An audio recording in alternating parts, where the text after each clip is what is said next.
तुम्हारे दुश्मन अब उल्टे पैर भागेंगे, यह सुनकर तुम्हें कैसा लग रहा है? कल रात एक बड़ा कांड हुआ है। जो लोग तुम्हारे खिलाफ साजिशें रच रहे थे, अब वह खुद अपने जाल में फंस गए हैं। याद रखो, जब तुम किसी के लिए गड्ढा खोदते हो तो कभी कभी वो गड्ढा तुम्हारे लिए ही बन जाता है। आज वही हुआ। वो लोग जो तुम्हारी औकात को कम समझते थे, अब अपनी असलियत देख रहे हैं। तुम्हारे भीतर की ताकत और आत्मविश्वास ने उन्हें यह दिखा दिया कि तुमसे पंगा लेना कितना गलत था। अब वो समझ गए हैं कि उनकी चालें तुम्हें कमजोर नहीं कर सकती, बल्कि तुम्हें और मजबूत बना रही हैं। इस घटना से एक सीख मिलती है, कभी भी किसी को कम मत समझो। तुमने जो मेहनत की है वो आज रंग लाई है। जो लोग तुम्हें नीचे गिराने की कोशिश कर रहे थे, आज वही खुद गिर गए हैं। इसलिए आगे बढ़ो, अपनी राह पर चलो और हमेशा याद रखो कि सच्चाई और मेहनत का फल मीठा होता है। दुश्मनों के डर से कभी मत रुकना, क्योंकि जब तुम सही रास्ते पर होते हो तो ब्रह्मांड भी तुम्हारे साथ होता है। आज का यह संदेश उन सभी के लिए है जो संघर्ष कर रहे हैं। आपकी मेहनत और ईमानदारी कभी बेकार नहीं जाएगी। दुश्मनों को उल्टे पैर भागते हुए देखना सिर्फ एक शुरुआत है। आगे बढ़ो और अपनी जीत का जश्न मनाओ। मेरे परिवार का हिस्सा बनिए। और यदि आप आज की इस रीडिंग को क्लेम कर रहे हैं, इस पॉजिटिव वाइब्स को क्लेम कर रहे हैं, तो कमेंट सेक्शन में 333 लिखकर अपनी सहमति जरूर दें। आप कहां से सुन रहे हैं मुझे यह भी जरूर बताएं। आज फिर लेकर आया हूं यूनिवर्स मैसेज। आपके लिए क्या संदेश दिया है? परमात्मा ने आज आपको ध्यान से सुनिए। कुछ चैनलिंग करने जा रहा हूं, सुनकर होश उड़ जाएंगे, सुनकर होश उड़ जाएंगे। आपकी तरक्की से कोई जलता है, बार बार जलता है। जी हां, एक संकेत बार बार आपको मिल रहा है। आप बहुत भोले हैं। मैं जो भी व्यूअर्स की इस वक्त एनर्जी पिक कर पा रही हूं, जो भी इस वक्त मुझे सुन रहे हैं, मुझे नहीं पता भारत के किस कोने से हैं। आप विदेश में कहीं बैठे मुझे देख रहे हैं, मुझे सुन रहे हैं। बस इतना मैं जानता हूं कि जो मैसेज चैनलिंग कर रही हूं, आज मैं आपके लिए जो डाउनलोड होकर आ रहा है, जिनके लिए आ रहा है, वह सब आज इस वक्त मुझे सुन रहे हैं। यदि आपके सामने भी यह संदेश आया है, आपने भी क्लिक किया है, आप भी सुन रहे हैं, तो यह संदेश आपके लिए है। उसे परेशानी होती है। आपकी मुस्कुराहट देखकर वह जलता है, आपसे परेशान होता है। मैं ध्यान लगाने की कोशिश करती हूं। देखिए, आपकी एनर्जी को जोड़ रहा हूं यूनिवर्स की एनर्जी से। वो एक लड़का है, वो एक पुरुष है, वो एक लड़का है। यस, बहुत कम उम्र का लड़का नहीं है, पुरुष है एक। वो बहुत मीठी हंसी हंसता है, बहुत अच्छा सा स्वभाव है उसका, लोगों के बीच अच्छी प्रतिष्ठा है उसकी। वो इतना जलता है आपसे कि पागल हो उठा है। वो आपकी तरक्की से खनस है उसके मन में। जी हां, खनस है उसके मन में। मैं यहां देख पा रहा हूं एक पुरुष बहुत ज्यादा आपसे मिलना मिलाना है उसका। लगभग प्रतिदिन आप उसके संपर्क में आते हैं, लगभग प्रतिदिन आप उसके संपर्क में आते। या आपका पड़ोसी हो सकता है, या आपका मित्र हो सकता है। आप ऑफिस में जहां पर जॉब करते हो, ये वहां जॉब कर सकता है। ये आपके बिल्कुल बगल में बैठ सकता है। ये आपके कंधे पर हाथ रखता है।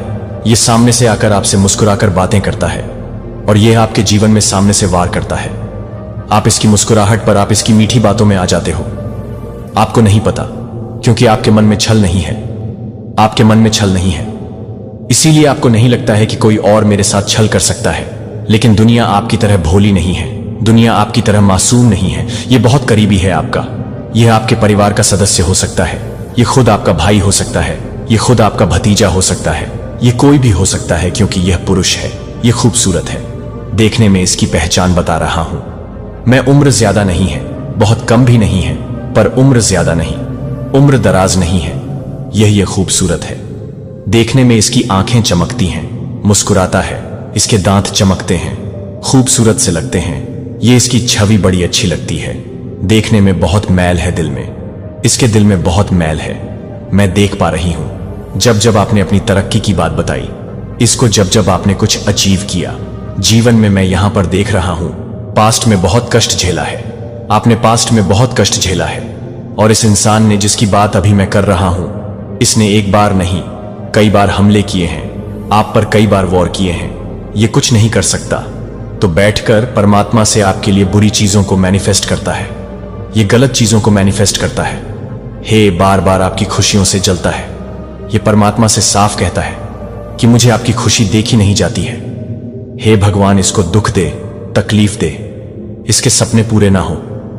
इसकी इतनी हिम्मत है, कैसे कर पाते हैं? कुछ लोग कितने नीच हो जाते हैं। कुछ लोग जो अपनी खुशी ना मांगकर भगवान से दूसरों के लिए दुख मांगते हैं। इतनी नीची सोच हो जाती है इंसान की कि वह भूल जाते हैं कि हम क्या मांग रहे हैं, दूसरों के लिए दुख मांग रहे हैं। परमात्मा क्या हमें कभी दूसरों के लिए दुख दे सकते हैं? इन बातों को भूलकर ये दूसरों के लिए दुख मांगते हैं, तक मांगते हैं। जब जब आपने अपने सपनों को पूरा होने की बात बताई है, इनको तकलीफ हुई है, इनका दिल घबराया है, दिल जला है। यह खुश नहीं रहते हैं आपसे, यह हमेशा मुस्कुराते हैं। आपको देखकर कुछ चीजें और सामने आ रही हैं। 3 साल 3 यस, इन्होंने 3 साल पहले एक ऐसा काम किया आपके लिए कि अगर नुकसान पहुंचना होता आपका तो आपकी तबाही हो जाती। मतलब आपके हर सपने खत्म हो जाते। आपकी जिंदगी में इन्हीं बड़ी मुसीबत आ जाती। पहला वार किया था इन्होंने 3 साल पहले। 2.5-3 साल में देख पा रहा हूं, 2.5-3 साल पहले भी इन्होंने एक ऐसा घिनौना काम किया था। उस वक्त परमात्मा आपके साथ थे। आपकी किस्मत थी कि आप बाल बाल कहते हैं ना, बाल बाल मुसीबत से बच गया। मैं बिल्कुल, आप बाल बाल मुसीबत से बच गए थे और आज फिर यह हमला करने को तैयार है। दिन रात प्लानिंग कर रहा है, दिन रात आपके सपनों को तोड़ने पर प्रयास कर रहा है। आप बड़े भोले हो। मैं यहां पर बार बार ये क्यों कह रहा हूं कि आप बड़े सीधे हो, आप बड़े भोले हो, क्योंकि आप उठकर जाते हो और अपनी खुशी की बात इसी को बता देते हो। अपने कोई सपने आपने कुछ देखा, उस पर आप कुछ कार्य कर रहे हैं, आप जाकर इसी को बता देते हो। यह जल उठता है, भून उठता है, इसको पसंद नहीं आती। आपकी हंसी इसको पसंद नहीं आती, आपकी खुशी इसका बस चले। तो यह नहीं चाहता कि आपका विवाह हो, आपका परिवार आगे बढ़े, आपको जॉब हो, आपकी तरक्की हो, आपका बैंक बैलेंस बढ़े। यह नहीं चाहता है, इसको नहीं चाहिए यह सब। यह आपको तकलीफ में देखना चाहता है। आप हाथ फैलाएं, दूसरों के सामने आप भीख मांगे, आपके सपने टूट जाएं, आपको जॉब ना हो, आपका परिवार आगे ना बढ़े। इस तरह की गलत बातें हर वक्त मैनिफेस्ट कर रहा है। यह मैं एक बात बोलूं, किसी मनुष्य के चाहने या ना चाहने पर परमात्मा की मर्जी नहीं चलती। परमात्मा की इच्छा से मनुष्य का जीवन चलता है। यहां डिवाइन की शक्तियां आपको बहुत कुछ दे रही हैं, शाइन कर रही है आपकी जिंदगी। मैं देख पा रहा हूं, धन ना अचानक से बहुत सारा धन, बहुत सारा पैसा, बहुत सारी प्रोस्पेरिटी को मैं देख पा रहा हूं आपकी ओर अट्रैक्ट हो रहा है। आपकी ओर अचानक से बहुत सारा धन, बहुत सारी प्रोस्पेरिटी अट्रैक्ट हो रही है। कहते हैं ना, रातों रात किस्मत खुलने वाली है, रातों रात किस्मत खुलने वाली। ओह माय गॉड, कल रात की बात करूं तो कल रात कहते हैं ना, इसके जीवन में कांड हो गया। कल रात कांड हो गया इसके जीवन में। इन्होंने गड्ढा जो खोदा था किसी और को गिराने के लिए, यह आपके लिए नहीं था, क्योंकि यह दुष्ट व्यक्ति है। सिर्फ आपका बुरा नहीं चाहता, यह बहुत लोगों का बुरा चाहता है। इसने अपने जीवन में मित्र नहीं बना रखे हैं। इसने अपने जीवन में ऐसे ऐसे लोगों पर वार किया है कि सभी शत्रु हैं। इसके कल रात कांड हुआ है इनके साथ। एक बहुत बुरी प्लानिंग इन्होंने की थी, किसी के लिए, आपके लिए नहीं, किसी और के लिए। और उस प्लानिंग में यह खुद ही फंस गए। दूसरों के लिए गड्ढा खोदा गया था, लेकिन उस गड्ढे में कल यही गिर गए हैं जो नुकसान करने की कोशिश इन्होंने दूसरों के लिए की थी। कल रात वही नुकसान इसके साथ हुआ है। मैं यहां देख पा रहा हूं, तड़प उठा। यह इंसान परेशान हो गया। एक जहरीली हंसी हंसता है, इसके चेहरे पर हमेशा एक जहरीली हंसी होती है। लेकिन एक बात और बता रहा हूं मैं, ये बहुत ज्यादा संपर्क में है आपके। इवन ये संदेश को आप सुन रहे हो, आज के दिन भी शायद ये आपको मिले, आज के दिन भी आपको मिले, आपको टच भी करें आपके इतने संपर्क में कि ये आपके कंधे पर हाथ तक रखता है। ये बोलता है ना, तो इसकी आभा, इसकी परछाई तक आपको छूती है। ये इतना करीबी इंसान है आपके। अब आपको इससे दूर रहना होगा। अब आपको चेहरे पहचानने होंगे। वास्तव में कौन है हमारा इतना बड़ा शत्रु, हमारा इतना बड़ा आलोचक। अब उससे दूर रहना होगा। आपको कुछ लेटर्स आ रहे हैं, मेरे आंखों के सामने आपको बताना है कि इन लेटर से ये सारे शत्रु हैं। आपके ये जितने भी लेटर मेरे सामने आ रहे हैं, अभी मैं लेटर का नाम आपको बताने वाली हूं। ये सारे शत्रु हैं। इन सब से ये सारे काले रंग से रंगे हैं। ये सारे नेगेटिव एनर्जी से भरे हुए हैं। ये लोग, पहला लेटर एम आ रहा है, दूसरा लेटर ए आ रहा है, तीसरा एस आ रहा है, पी आ रहा है, ओके, एन भी आ रहा है, एन, ओके के ये 4-5 लेटर मैंने आपको बताए, ये सारे एनिमी हैं आपके। ये इस नाम से शहर भी हो सकता है जहां आपके दुश्मन रहते हैं। इस नाम से व्यक्ति का नाम हो सकता है, किसी महिला का नाम हो सकता है, किसी पुरुष का नाम हो सकता है, क्योंकि ये लोग आपको पसंद नहीं करते हैं। बार बार यहां पर नेगेटिविटी के साथ आ रहा है। MSPA, ये सारे लेटर्स जो है इन सब लेटर के एक एक है ऐसे दुश्मन जो आपको पसंद नहीं करते हैं। पुरुष भी हो सकता है, महिला भी हो सकती है। जो भी चीजें आपसे रेजोनेट होंगी आप उसको क्लेम करेंगे। मेरे कमेंट सेक्शन में जरूर लिखिए कि आपका शत्रु कौन है। कौन है आपके आसपास जो दिन रात आपका नुकसान कर रहा है, दिन रात ये सोच रहा है आपके सपने कैसे टूटे।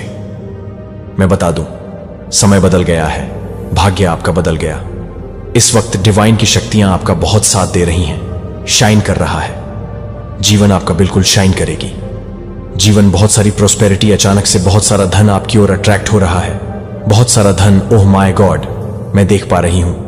ऐसे हो सकता है कि आपका प्रमोशन हो जाए। करियर की बात करूं तो अचानक से प्रमोशन हो जाए। यह हो सकता है कि अभी तक आपको जॉब नहीं है, आप कंपटीशन की तैयारी कर रहे हो और अचानक से आप कंपटीशन क्रैक कर लेते हो, आपको नौकरी हो जाती है। यह हो सकता है आप अपना कोई बिजनेस शुरू करने की बहुत समय से सोच रहे हो और आप जाके परमात्मा की ऐसी कृपा आप पर बरस रही है, अचानक से आपका वह बिजनेस सेटअप हो जाएगा। मतलब पैसों का एक स्रोत बनता हुआ यहां नजर आ रहा है। कोई आपको कोई ऑनलाइन बिजनेस बता सकता है जो शुरू करते ही आपको पैसे आने लगे। मैं यहां देख पा रहा हूं, बहुत सारे पैसे अचानक से आपकी ओर अट्रैक्ट हो रहे हैं, आपको मिलता हुआ दिख रहा है, आपका चेहरा शाइन कर रहा है, आपकी जीवन शाइन कर रही है। 3 महीने में मैं देख पा रहा हूं आपने किसी की मदद की, छोटी सी मदद की, लेकिन निस्वार्थ भाव से आपने किसी की मदद की है और यहां भाग्य बदल गया।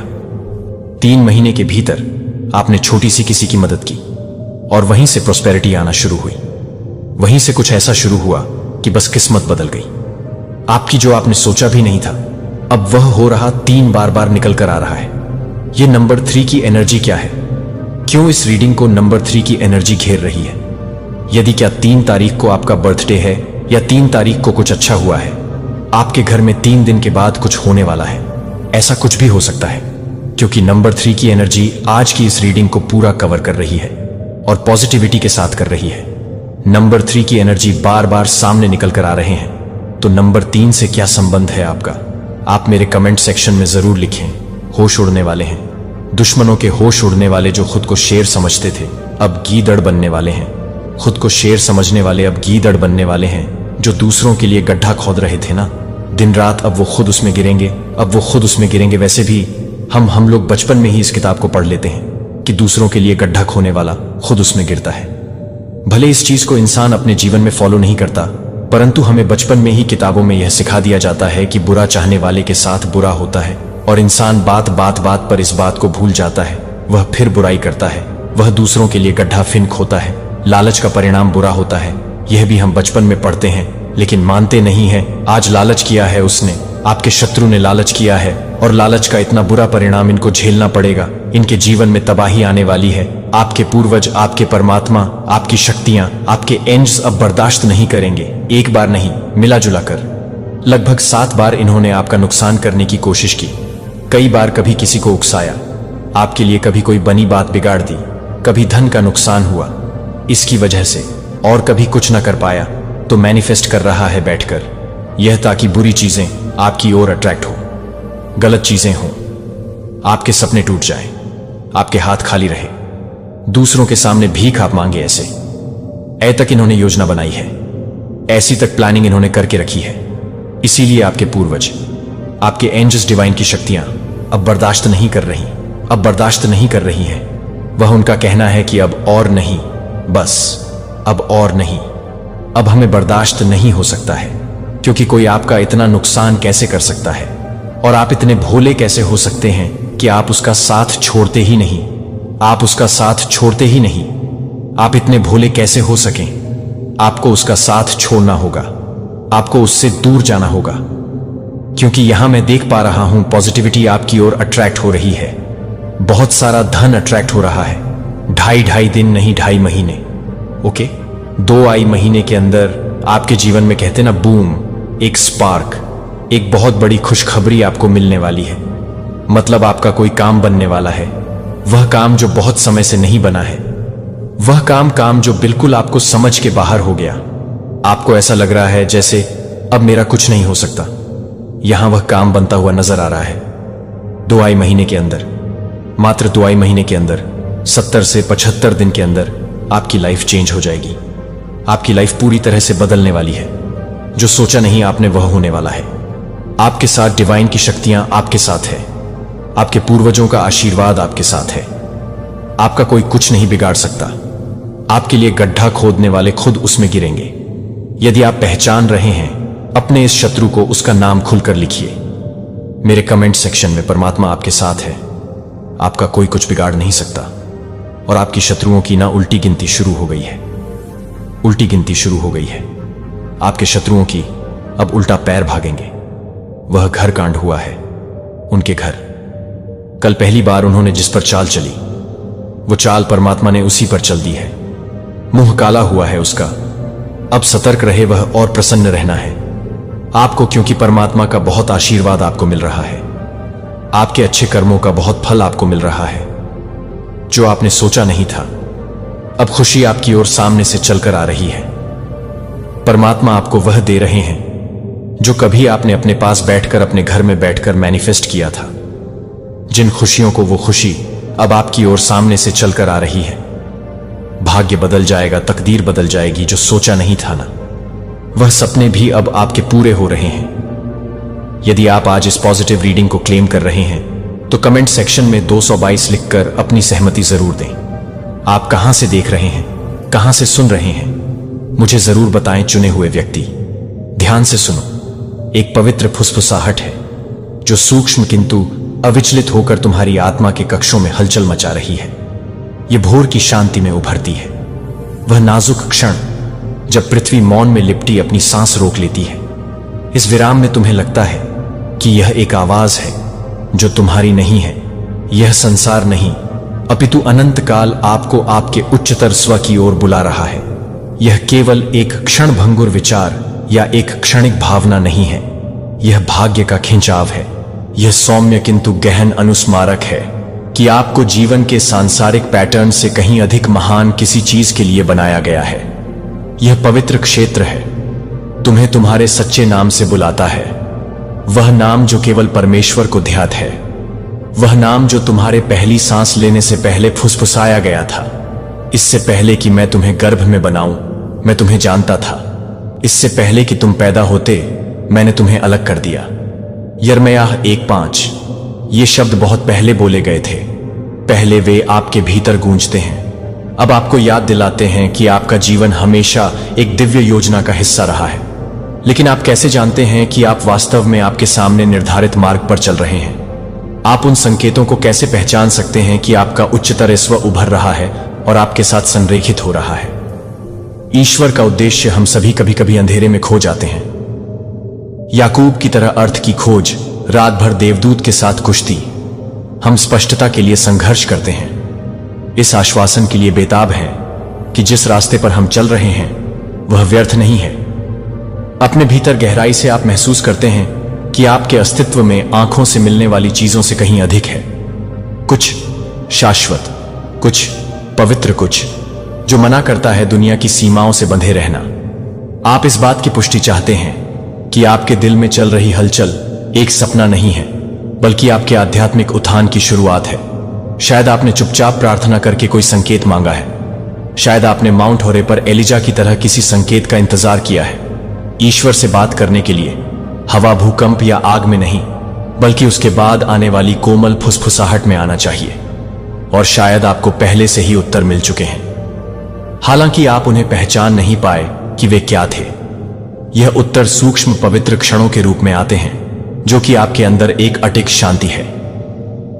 अराजकता के बीच अचानक किसी ऐसे व्यक्ति के लिए क्षमा का उफान जिसने कभी आपको चोट पहुंचाई हो। अप्रत्याशित रूप से शक्ति का संचार। जब दुनिया आपके खिलाफ लगे, या खुद के लिए एक शांत लेकिन गहरा प्यार जो अतीत की शर्म और अपराध को नकार दे। यह क्षण दुर्घटनाएं नहीं है, यह है दिव्य संकेत स्तंभ। आपके अस्तित्व के पुराने खोल में दरारें डालते हैं, जिसके माध्यम से आपके उच्चतरस्व का प्रकाश चमकता है। जैसा कि लिखा है, प्रकाश अंधकार में चमकता है और अंधकार ने इसे जीत नहीं पाया है। यूहन्ना 1:15। इस प्रकाश की प्रत्येक झिलमिलाहट इस बात का प्रमाण है कि आप उस व्यक्ति के करीब आ रहे हैं जिसे ईश्वर ने आपको अटूट शांति, असीम प्रेम और एक उद्देश्य वाला व्यक्ति बनने के लिए बनाया है। शायद आपने इन झलकियों को महसूस किया हो। पहले लोग उन्हें क्षणभंगुर भावनाएं या संयोग मानकर दरकिनार कर देते थे, लेकिन वे वास्तविक थे। वे आमंत्रण के क्षण थे, जब ईश्वर का हाथ आपको धीरे धीरे उस सत्य की ओर ले जा रहा था जो आप हैं। उन्हें खारिज ना करें, क्योंकि वे आपके परिवर्तन की शुरुआत हैं। अब मैं आपको आमंत्रित करता हूं, चुने हुए एक पर झुके।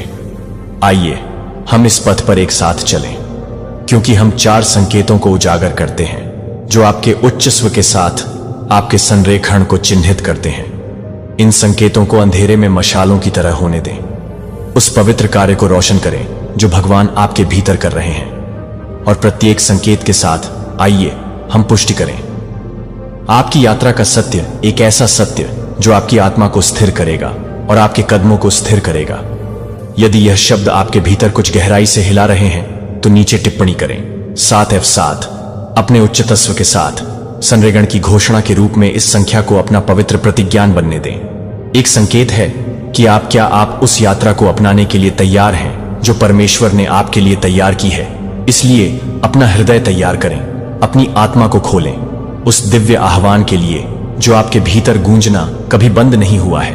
अपने उच्च स्व की यात्रा केवल खोज के बारे में नहीं है, यह बनने के बारे में है। आइए शुरू करें।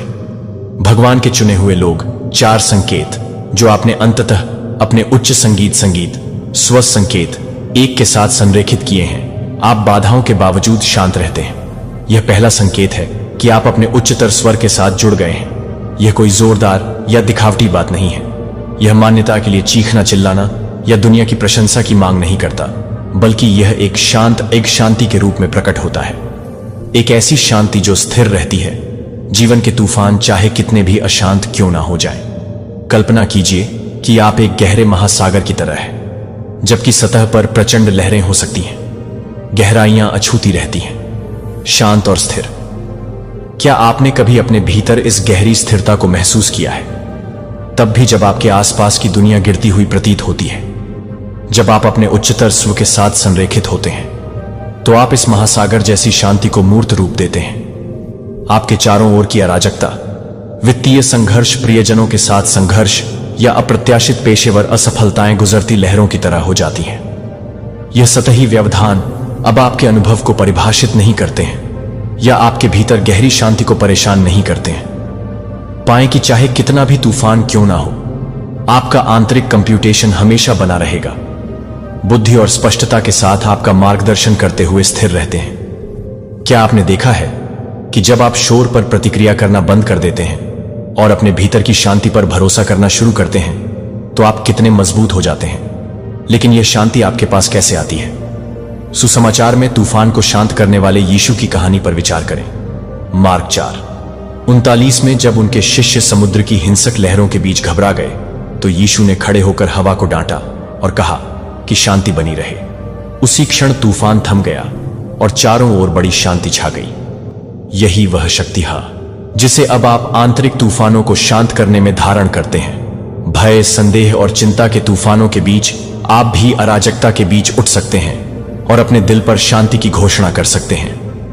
पिछली बार जब जीवन ने आपको चुनौती दी थी, उस बारे में सोचें। क्या आपने तब भी एक अस्पष्ट शांति की भावना महसूस की थी, जब ऐसा लग रहा था कि सब कुछ बिखर रहा है? यह एक संयोग नहीं था। क्या आपका उच्चतर स्व आपको याद दिला रहा था कि आप किसी भी तूफान का सामना करने के लिए चुने गए हैं, मजबूत और सुसज्जित हैं? क्या होगा यदि यह चुनौतियां आपको तोड़ने के लिए नहीं, बल्कि आपके लचीलेपन की गहराई को प्रकट करने के लिए हैं? क्या आप ईश्वरीय हाथ को आपको एक ऐसे व्यक्ति के रूप में आकार देते हुए देखना शुरू कर रहे हैं जो चलता है अविचल शांति के साथ, चाहे परिस्थितियां हों कैसी भी हो? यह शांति नहीं है, यह सिर्फ एक विशेषता है। यह आपका सबूत है कि आप अपने उद्देश्य के अनुरूप चल रहे हैं। यह आपका संकेत है कि आप केवल जीवन में जीवित नहीं रह रहे हैं, आप इससे ऊपर उठ रहे हैं। इसलिए अगली बार जब लहरें टूट कर आए, तो याद रखें कि आपकी शांति ही प्रारंभिक चरणों में आपकी शक्ति है। क्या आपको याद है कि कैसे मुसीबत के पहले संकेत पर डर और घबराहट आपके दिल को जकड़ लेती थी? चाहे समस्या बड़ी हो या छोटी, आपके विचारों को एक भंवर में घुमा देती थी कि क्या होगा अगर शायद आप रात भर जागते रहते थे और अपने मन में हर परिदृश्य पर संदेह करते थे। आपने जो चुनाव किया और अनिश्चितता का भार अपने सीने पर महसूस कर रहे थे। चिंता का यह चक्र अक्सर भ्रम की स्थिति पैदा करता था, जिससे स्पष्टता पाना कठिन हो जाता था और आपकी खुशहाली की भावना नष्ट हो जाती थी।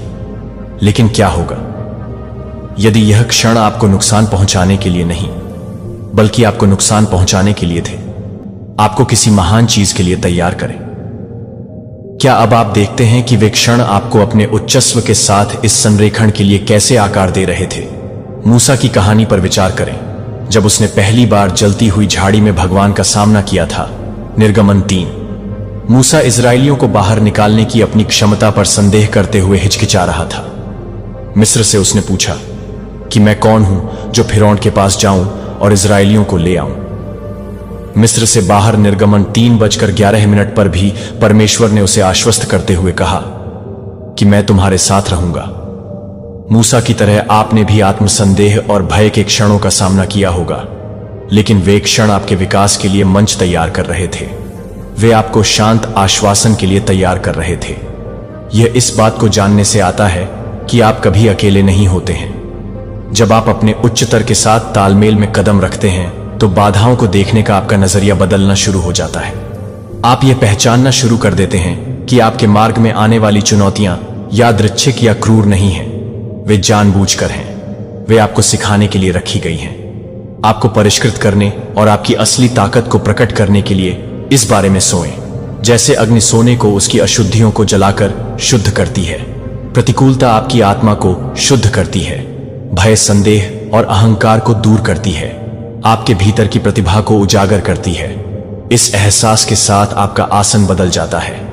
जीवन की परीक्षाओं का विरोध करने के बजाय आप शुरू करते हैं साहस के साथ उनका सामना करना, यह कहते हुए कि मैं यहां हूं, मुझे सिखाओ, मुझे निखारो, मुझे उस व्यक्ति के रूप में आकार दो जो मैं बनने के लिए नियत हूं। अय्यूब की कहानी पर विचार करो, एक ऐसे व्यक्ति जिसका विश्वास अकल्पनीय पीड़ा से परखा गया। अय्यूब 1-2 अपनी संपत्ति, परिवार और स्वास्थ्य को खोने के बावजूद अय्यूब ने परमेश्वर को कोसा नहीं। इसके बजाय उसने घोषणा की कि प्रभु ने दिया और प्रभु ने ले लिया है, प्रभु के नाम की स्तुति हो।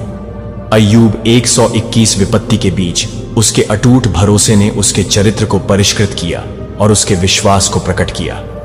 उसी तरह से आपके परीक्षण आपको तोड़ने के लिए नहीं, बल्कि आपके भीतर के सोने को बाहर लाने के लिए हैं।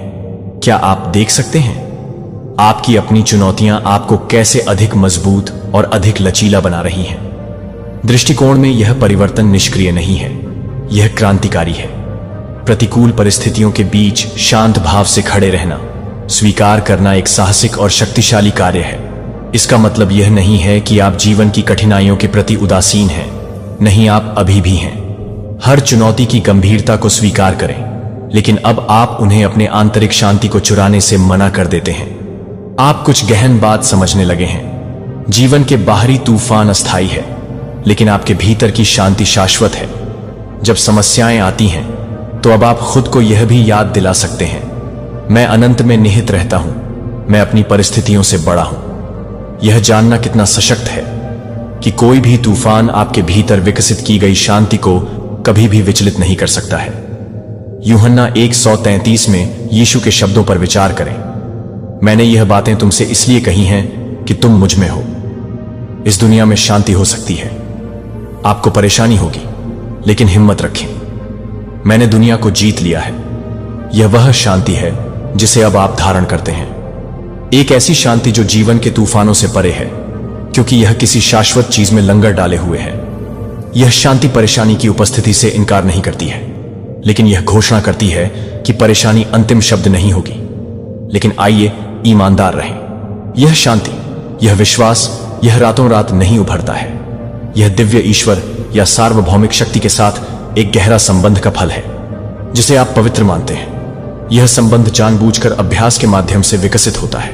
प्रार्थना जो मन को शांत करती है, ध्यान जो आत्मा को केंद्रित करता है, जर्नलिंग जो आपके विचारों को सुलझाता है, या प्रकृति में टहलना और अपने से बड़ी किसी चीज की उपस्थिति को महसूस करना, इनमें से प्रत्येक क्षण आपको याद दिलाता है कि आप इस यात्रा पर अकेले नहीं चल रहे हैं। क्या आप ऐसा कोई क्षण याद कर सकते हैं जब आपको ईश्वर या आत्मा की स्पष्ट उपस्थिति महसूस हुई हो, जो आपको मार्गदर्शन दे रही हो, तब भी जब सब कुछ अनिश्चित लग रहा हो? फिर से यीशु के जीवन पर जो अक्सर प्रार्थना करने के लिए एकांत स्थानों पर चले जाते थे। ल्यूक 5:16 भगवान के साथ शांत संवाद के उन क्षणों में उन्हें अपने मिशन का सामना करने की ताकत मिली। आप भी इन पवित्र स्थानों के क्षणों में आमंत्रित हैं, जहां आप ईश्वर से जुड़ते हैं और जीवन के तूफानों के बीच शांत रहने की शक्ति प्राप्त करें। यह शांति, यह आपका संकेत है, यह इस बात का प्रमाण है कि आप अपने उच्चतर स्व के साथ संरेखित हो रहे हैं और वह व्यक्ति बन रहे हैं जो आप हमेशा से बनना चाहते थे। अपने भीतर इस गहन शांति को अपनाएं। आप अपने जीवन के हर पहलू में इसकी परिवर्तनकारी शक्ति को महसूस करना शुरू कर देंगे। यह केवल जीवन में जीवित रहने के बारे में नहीं है।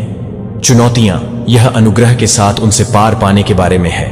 यह शांति आपको स्पष्टता और उद्देश्य के साथ जीवन की कठिनाइयों का जवाब देने के लिए सशक्त बनाती है। अतीत की प्रतिक्रियात्मक प्रवृत्तियां, क्रोध, घबराहट, नियंत्रण की आवश्यकता फीकी पड़ने लगती हैं। उनके स्थान पर एक स्थिर उपस्थिति उभरती है, एक शांत आत्मविश्वास जो सक्षम बनाता है। आपको सबसे अशांत क्षणों को भी बुद्धि और धैर्य के साथ पार करने में मदद करने के लिए एलिजा की कहानी पर विचार करें। एक ऐसे नबी जिसने माउंट कार्मेल पर एक चमत्कारिक जीत के बाद विजय और निराशा दोनों का अनुभव किया। एलिजा भय और थकावट से अभिभूत होकर जंगल में भाग गया। फिर भी यह शांति में था कि भगवान की कृपा थी। आवाज उसके पास हवा, भूकंप या आग में नहीं, बल्कि एक धीमी फुसफुसाहट में आई थी। पहला राजा 1911। यह क्षण एक गहन सत्य को प्रकट करता है। ईश्वर की उपस्थिति अक्सर हमारे भीतर शांत स्थिरता में पाई जाती है, ना कि हमारे आसपास की अराजकता में।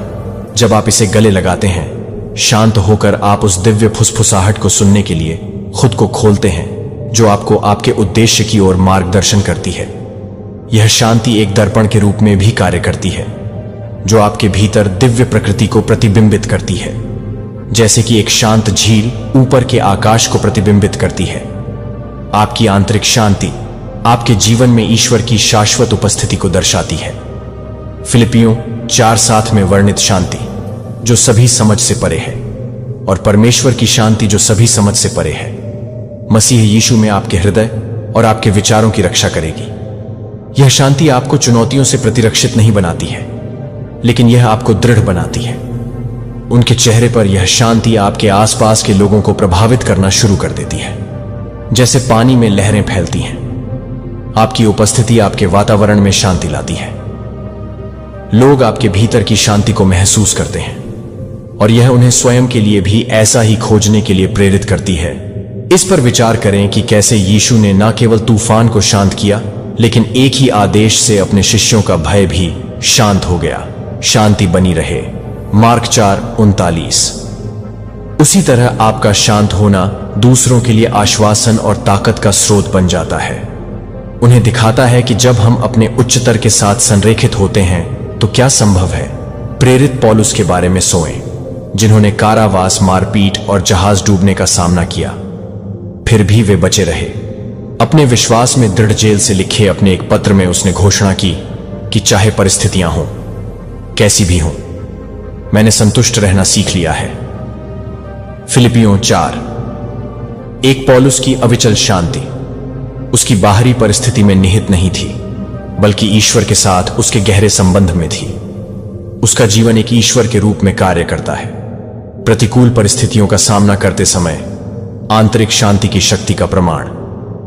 यह आंतरिक शांति क्रिया की अनुपस्थिति नहीं है, बल्कि यह आपके कार्य करने के तरीके को बदल देती है। भय या चिंता से प्रेरित होने के बजाय आपके कार्य विश्वास और उद्देश्य में निहित होते हैं। आप निर्णय लेते समय दृढ़ संकल्पित होते हैं। एक स्थिर हृदय और स्पष्ट मन, यह विश्वास करते हुए कि आपको जो मार्गदर्शन प्राप्त हो रहा है वह आपको आपकी सर्वोच्च भलाई की ओर ले जा रहा है। जब चुनौतियां आती हैं तो आप उन्हें बाधाओं के रूप में नहीं देखते, बल्कि उन्हें बढ़ने के अवसर के रूप में देखते हैं। अपने चरित्र को निखारते हैं और ईश्वर के साथ अपने संबंध को गहरा करते हैं। इस पर विचार करें कि यह कैसे होता है। शांति ने शेर की माद में दानियल को बदल दिया। दानियल 6। निश्चित मृत्यु का सामना कर रहा था। दानियल परमेश्वर की सुरक्षा पर भरोसा करते हुए शांत रहा।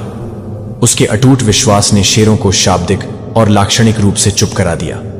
यह साबित करता है कि ईश्वरीय शांति सबसे भयावह परिस्थितियों पर भी विजय पा सकती है। यह शांति आपकी क्षमता का भी पोषण करती है। जब मन चिंता से मुक्त हो तो सपने देखें और सृजन करें। यह डर, यह प्रेरणा और दृष्टि के लिए उपजाऊ जमीन बन जाता है। आप उन जगहों पर संभावनाएं देखना शुरू कर देते हैं जहां पहले आप सीमाएं देखते थे। आप उस जीवन की कल्पना करना शुरू कर देते हैं जिसे आप वास्तव में चाहते हैं, यह जानते हुए कि आपके भीतर की शांति इसे बनाने का आधार है। हालांकि इस शांति को बनाए रखने के लिए जानबूझकर प्रयास की आवश्यकता होती है। यह कोई ऐसी चीज नहीं है जिसे आप एक बार में ही प्राप्त कर लेते हैं। यह एक दैनिक अभ्यास है, एक विकल्प है जिसे आप पल पल चुनते हैं। यही कारण है कि उन अभ्यासों की ओर लौटना जो ईश्वर से आपके संबंध को पोषित करते हैं इतना आवश्यक है। चाहे वह प्रार्थना, ध्यान, जर्नलिंग के माध्यम से हो या केवल प्रकृति में रहने के माध्यम से हो, यह अभ्यास आपको स्थिर करते हैं। शाश्वत में आपको याद दिलाता है कि आप कभी अकेले नहीं हैं। इसलिए जब जीवन के तूफान उठते हैं तो याद रखें कि शांति आपका जन्म सिद्ध अधिकार है। यह आपके उच्च के साथ आपके संरेखण और दिव्य से आपके संबंध का सबूत है। यह आपको याद दिलाता है कि चाहे कुछ भी हो जाए, आप अपने तरीके से इसका सामना करने के लिए शक्ति के साथ सुसज्जित हैं। स्पष्टता और अनुग्रह। यूहन्ना 14:27 में यीशु के शब्दों पर चिंतन करते हैं। शांति मैं तुम्हारे साथ छोड़ता हूं, मेरी शांति मैं तुम्हें देता हूं। मैं तुम्हें वैसे नहीं देता जैसे दुनिया देती है। अपने दिलों को परेशान मत होने दो और डरो मत। इस वादे को अपना सहारा बनने दो जो तुम्हें हर तूफान में इस विश्वास के साथ मार्गदर्शन करेगा कि तुम्हें ईश्वरीय समर्थन प्राप्त है। क्या तुम इसे विकसित करना चुनोगे? यह शांति दैनिक इसे न केवल आपके जीवन को बदलने की अनुमति देती है बल्कि आपके आसपास के लोगों के जीवन को भी बदल देती है। आप दो पर हस्ताक्षर करते हैं। आप अपने दुश्मनों को देखते हैं कि वे कौन हैं। संगीत दुश्मन है जो आपके नाम को बदनाम करते हैं, आपके भरोसे को धोखा देते हैं या आपको आपकी सबसे कमजोर स्थिति में घायल करते हैं। सामना करने के लिए सबसे कठिन चुनौतियों में से कुछ है। वे चोट, क्रोध और प्रतिशोध की गहरी भावनाओं को जागृत करते हैं। हमारे पहले के कम विकसित राज्यों में हम अक्सर घृणा, प्रतिशोध या लंबे समय तक कड़वाहट के साथ इस तरह के हमलों का जवाब देते हैं। शायद आपने ऐसे क्षणों का अनुभव किया हो जब विश्वासघात का वजन आपको खा गया हो। आप में वार का जवाब देने की इच्छा भर जाती है या क्रोध और आत्मरक्षा की दीवारों के पीछे सिमट कर रह जाने की इच्छा भर जाती है। लेकिन क्या आपने कभी सोचा है कि क्या प्रतिक्रिया देने का कोई उच्चतर तरीका है जो इस गहन सत्य से मेल खाता हो कि आप कौन हैं? जब आप उस पर कदम रखते हैं, उच्चतर चेतना के मार्ग पर कुछ उल्लेखनीय घटित होने लगता है। आप अपने शत्रुओं को दुर्भावनापूर्ण राक्षसों के रूप में नहीं बल्कि टूटी हुई घायल आत्माओं के रूप में देखना शुरू करते हैं जो अपने दर्द को व्यक्त करते हैं। उनके कार्य आपके मूल्य का प्रतिबिंब नहीं है बल्कि उनके अपने आंतरिक उथल पुथल का प्रतिबिंब है। क्रूस पर यीशु के शब्दों पर विचार करें। पिता, उन्हें क्षमा करें क्योंकि वे नहीं जानते कि वे क्या कर रहे हैं। लुका 23:34। उस क्षण में यीशु ने प्रकट किया। अपने शत्रुओं को वास्तव में देखने के लिए एक गहन सत्य यह है कि उनके घावों की गहराई को समझना चाहिए। क्या आप उन लोगों को देखने की शक्ति की कल्पना कर सकते हैं जिन्होंने आपको क्रोध के बजाय करुणा की आंखों से चोट पहुंचाई है? इस दृष्टिकोण का मतलब यह नहीं है कि आप उनके कार्यों को माफ कर दें या उनका समर्थन करें। इसका मतलब है कि आप ऊपर उठे प्रतिशोध और कटुता के चक्र से ऊपर उठकर उनके कार्यों को अपनी शांति को परिभाषित ना करने का चुनाव करके आप अपनी शक्ति वापस ले लेते हैं। यह परिवर्तन तब शुरू होता है जब आप स्वीकार करते हैं कि उनके कार्य उनके अपने दर्द से उत्पन्न हुए हैं। जिस विश्वासघात का आपने सामना किया, हालांकि वह बहुत ही व्यक्तिगत था, वास्तव में वह आपके बारे में नहीं था।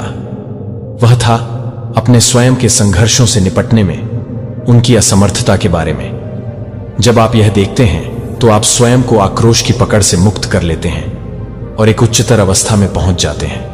दाऊद और राजा शाऊल की कहानी पर विचार करें। ईर्ष्या और भय से ग्रस्त शाऊल ने दाऊद का लगातार पीछा किया और उसे मार डालने की कोशिश की। अपने जीवन पर लगातार खतरे के बावजूद दाऊद ने एक शमूएल 24 में बदला लेने के बजाय दया को चुना। दाऊद ने शाऊल को एक गुफा में असुरक्षित पाया, लेकिन शाऊल के जीवन को लेने के बजाय उसने उसे यह कहते हुए छोड़ दिया कि प्रभु ना करे कि मैं प्रभु के अभिषिक्त पर हाथ उठाऊं। एक शमूएल 24:6। दाऊद का जवाबी कार्यवाही से इनकार यह कमजोरी नहीं थी, यह ईश्वर के न्याय पर विश्वास में निहित शक्ति थी। क्या आपने कभी सोचा है कि क्या हो सकता है यदि आप बदला लेने की अपनी आवश्यकता को छोड़ दें और अपने युद्धों को संभालने के लिए ईश्वर पर भरोसा करें?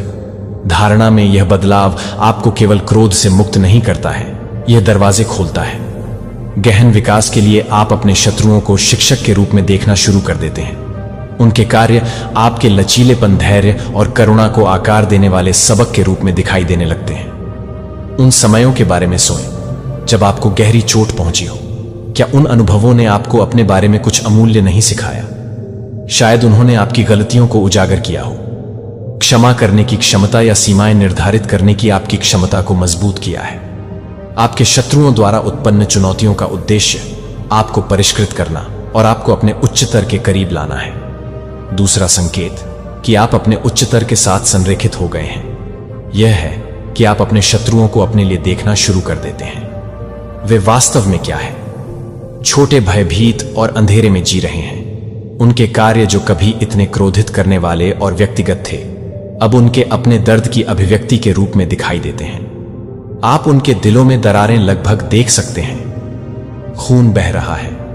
भय और असुरक्षा आपको नुकसान पहुंचाने या कमतर आंकने के उनके प्रयास आपके बारे में कम हो जाते हैं। यीशु ने स्वयं इस गहन दृष्टिकोण की शिक्षा दी थी जब उन्होंने कहा था कि अपने शत्रुओं से प्रेम करो और जो तुम्हें सताते हैं उनके लिए प्रार्थना करो। मैथ्यू 5.404। यह प्रेम उन्हें आपको चोट पहुंचाने के लिए एक निमंत्रण नहीं है, बल्कि उनकी मानवता, उनके टूटेपन और उनके मोचन की क्षमता की मान्यता है। क्या इसका मतलब यह है कि आपको इन व्यक्तियों को अपने जीवन में वापस आने देना चाहिए या नुकसान के रास्ते में रहना चाहिए? निश्चित रूप से भाग नहीं लेना चाहिए। उच्चतर चेतना के मार्ग पर चलने का अर्थ है अपनी ऊर्जा की रक्षा करने और सीमाएं निर्धारित करने के महत्व को समझना। फिर भी आपके हृदय में कुछ परिवर्तन होता है। जो कड़वाहट एक बार आपको खा गई थी वह फीकी पड़ने लगती है और बदले में नुकसान पहुंचाने की तीव्र इच्छा समाप्त हो जाती है। इसके बजाय एक शक्तिशाली एहसास जड़ जमा लेता है। उन्हें दंड देना मेरा काम नहीं है, यह पौलुस के शब्दों की प्रतिध्वनि है। रोमियो 1:2-9। मेरे प्यारे दोस्तों, बदला मत लो, लेकिन भगवान के क्रोध के लिए जगह छोड़ दो, क्योंकि यह लिखा है कि बदला लेना मेरा काम है, मैं बदला चुकाऊंगा। भगवान कहते हैं, चाहे आप इसे कर्म कहें, ईश्वरीय न्याय या ब्रह्मांड का प्राकृतिक संतुलन, श्रद्धा में गहराई से प्रार्थना करने के लिए और आज्ञाकारिता में अधिक सावधानी से चलने के लिए। मैं यह समझता हूं कि मैं एक आध्यात्मिक तरंग को सक्रिय करने के लिए आता है और यह एक आध्यात्मिक तरंग में आता है। मेरी वजह से अपरिवर्तित नहीं चलने में सक्षम नहीं हो सकता है, लेकिन जिस कारण से अब वह मेरे जीवन पर टिकी हुई है, वह आत्मा द्वारा अभिषेक करने वाली आत्मा को वापस नहीं ले जाती है, जो किसी भी समय पीछे नहीं हटते हैं। पिछले सीजन की छाया को न होने दें, क्योंकि आप इस नए प्रकाश की प्रतिभा पर संदेह कर सकते हैं कि आप हर तरह से नहीं हैं। चेन जो एक बार आपको वापस पकड़ लेती है, वह हर दीवार को तोड़ना शुरू कर देगी जो कि अचल लग रहा था, और हर आवाज शुरू हो जाएगी। और हर आवाज जो एक बार असंभव थी, उनकी आंखों के ठीक सामने असंभव का गवाह होगा। और जैसा कि आप उस पवित्र उपस्थिति में खड़े होते हैं, आप अंत में समझेंगे कि क्यों प्रतीक्षा आवश्यक थी, कि आप महसूस करेंगे कि एक भी क्षण बर्बाद नहीं किया गया था। कोई प्रार्थना नहीं की गई थी, अनसुनी नहीं हुई थी, बिना किसी स्वर्ग के नोटिस लेने के बिना जमीन पर कोई आंसू नहीं गिर गया। और अब जब दिव्य आंदोलन की हवाएं उड़ाने लगती हैं, तो आप उन्मत्त उत्तेजना के साथ नहीं चलेंगे, लेकिन एक गहरी और स्थिर शांति के साथ, क्योंकि आप कुछ भी नहीं कर रहे हैं जो कि आध्यात्मिक रूप से नहीं है, जो कि स्वाभाविक रूप से नहीं है, जो कि स्वाभाविक रूप से नहीं है। आप यह एक जवाब है कि लंबे समय तक रोता है, अंधेरे में उकसाने के लिए, अंधेरे में फुसफुसाते हुए चुपचाप, लेकिन आपकी ओर से शक्तिशाली रूप से बोली जाती है कि आपके बहुत ही अपने परिवार में कोई है, शायद आपकी माँ, आपकी दादी या एक प्रिय रिश्तेदार है जो आत्मा के दायरे में आपके लिए लड़ रहा था। जब आपके होंठों को कोई आवाज नहीं दे सकती थी तो वे अपनी आवाज नहीं कर सकते थे, जो कि उनकी आवाज